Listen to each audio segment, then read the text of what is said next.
Radhe Radhe friends, welcome to my channel Laddu Gopal ji creation Arya, जहां मैं आप सभी को लड्डू गोपाल जी से रिलेटेड और पूजा पाठ से रिलेटेड बातें जो है बताती हूँ फ्रेंड्स। सो फ्रेंड्स, मैं आशा करती हूँ कि आप सब ठीक होंगे और मैं भी ठीक हूँ फ्रेंड्स।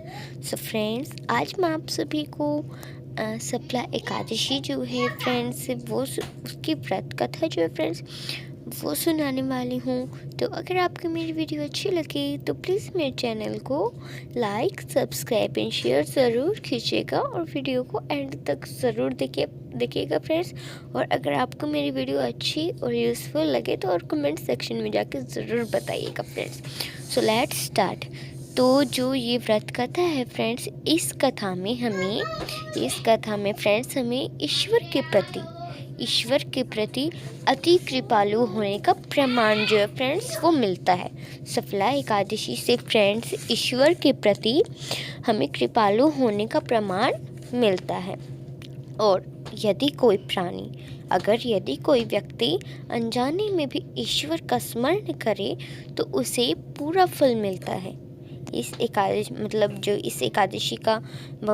एकादशी पर कोई भी व्यक्ति अनजाने में भी ईश्वर का स्मरण करे तो उसे पूरा फल मिलता है। और यदि कोई प्राणी सच्चे हृदय से, सच्चे दिल से अपने अपराधों की क्षमा मांगे तो ईश्वर उसके बड़े से बड़े अपराधों को भी क्षमा कर देते हैं। इस एकादशी में यदि कोई प्राणी सच्चे हृदय से अपने अपराधों, अपनी गलतियों की क्षमा मांगे तो ईश्वर उसके बड़े से बड़े अपराधों को भी क्षमा कर देते हैं। लुम्पक जैसा महापापी भी भगवान नारायण की कृपा से वैकुंठ का अधिकारी बना।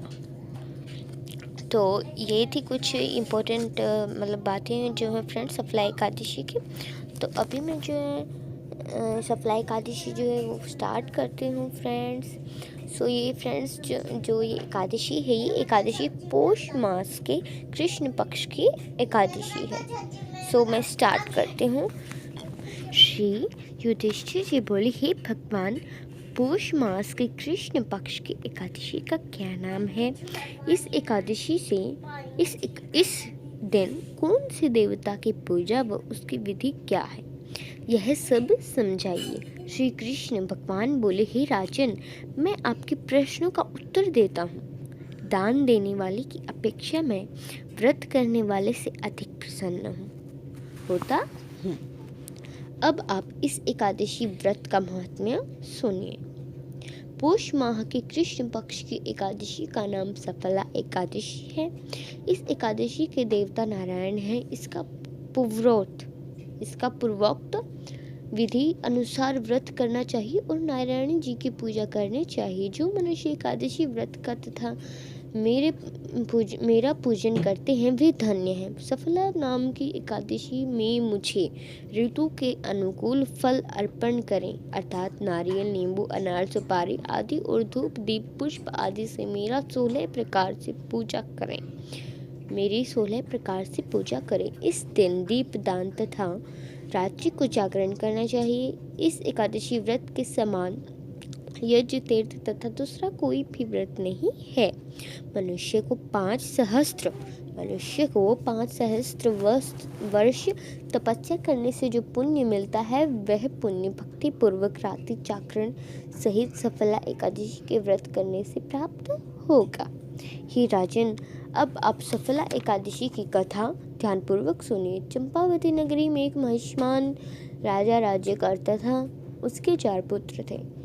इन पुत्रों में सबसे बड़ा लुम्पक महापापी था। वह सदैव परस्त्री गमन तथा वैश्याओं के यहाँ अपने पिता का धन नष्ट किया करता था। वह देवता, ब्राह्मण, वैष्णव आदि की निंदा किया करता था। जब पिता को अपने बड़े पुत्र के बारे में समाचार ज्ञात हुआ तब उन्होंने उसको अपने राज्य से निकाल दिया। जब लुम्पक सबके द्वारा त्याग दिया गया तब वह विचारने लगा कि अब मैं क्या करूं, कहाँ जाऊं, कहाँ रहूंगा मैं, कब क्या करूंगा मैं। अंत में वह दिन में वन में रहने लगा और रात को अपने पिता की नगरी में चोरी तथा अन्य कुकर्म करने लगा। जिस वन में वह रहता था वह भगवान को अत्यंत प्रिय था। उस वन में एक बहुत पुराना पीपल का वृक्ष था। सब देवताओं का क्रीड़ा स्थल था। इसी वृक्ष के नीचे लुम्पक रहता था। कुछ दिनों के पश्चात पौष माह के कृष्ण पक्ष की दशमी के दिन वह वस्त्रहीन होने के कारण शीत से मूर्छित हो गए। वह रात्रि को सो न सका और उसके हाथ पैर अकड़ने लगे। उसका दिन और वह रात्रि बड़ी कठिनता से बीती। सूर्य नारायण के उदय होने पर भी उसकी मूर्छा न गई। सफला एकादशी के मध्याह्न तक वह दुराचारी मूर्छित ही पड़ा रहा। जब सूर्य की गर्मी से उसे होश आया तो वह अपने स्थान से उठकर वन में भोजन की खोज में चल पड़ा। उस दिन वह जीवों को मारने में असमर्थ था, इसलिए जमीन पर गिरे हुए फलों को लेकर पीपल के वृक्ष के नीचे आया। जब सूर्य भगवान अस्ताचल को प्रस्थान कर गए तब वह पीपल की जड़ के पास फलों को रख कर कहने लगा कि हे भगवान, इन फलों से आप ही तृप्त हो। ऐसा कहकर वह रोने लगा और रात्रि को उसे नींद न आई। इस महापापी के व्रत तथा रात्रि जागरण से भगवान अत्यंत प्रसन्न हुए और उसके समस्त पाप नष्ट हो गए। समस्त पाप जो है फ्रेंड्स उसके नष्ट हो गए। प्रातः ही एक दिव्य घोड़ा अनेकों सुंदर वस्तुओं से सजा उसके सामने आकर खड़ा हो गया और आकाशवाणी हुई कि हे राजपुत्र, भगवान नारायण के प्रभाव से तेरे समस्त पाप नष्ट हो गए हैं।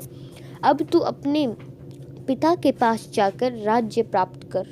लुम्पक ने जब ऐसी आकाशवाणी सुनी तो वह अत्यंत प्रसन्न हुआ और बोला कि हे भगवान, आपकी जय हो। ऐसा कहता हुआ वह सुंदर वस्त्रों को धारण कर अपने पिता के पास गया। उसने अपने पिता को संपूर्ण कथा कह सुनाई और पिता ने उसे अपना राज्यभार सौंपकर वन का रास्ता लिया। जब लुम्पक शास्त्रानुसार राज्य करने लगा, उसके स्त्री पुत्र आदि भी परम भक्त बन गए। वृद्धावस्था आने पर वह अपने पुत्र को गद्दी दे भगवान का भजन करने के लिए वन में चला गया और अंत में विष्णु लोक को हो गया। भक्ति पूर्वक जो मनुष्य सफला एकादशी का व्रत करते हैं वे अंत में मुक्ति को पाते हैं। जो मनुष्य भक्ति पूर्वक सफला एकादशी का व्रत नहीं करते हैं वे पूंछ और सींग से रहित पशु तुल्य हैं। सफला एकादशी के महात्म्य का पठन व श्रवण करने से अश्वमेघ यज्ञ का फल मिलता है। सो राधे राधे फ्रेंड्स, ये थी मेरी वीडियो।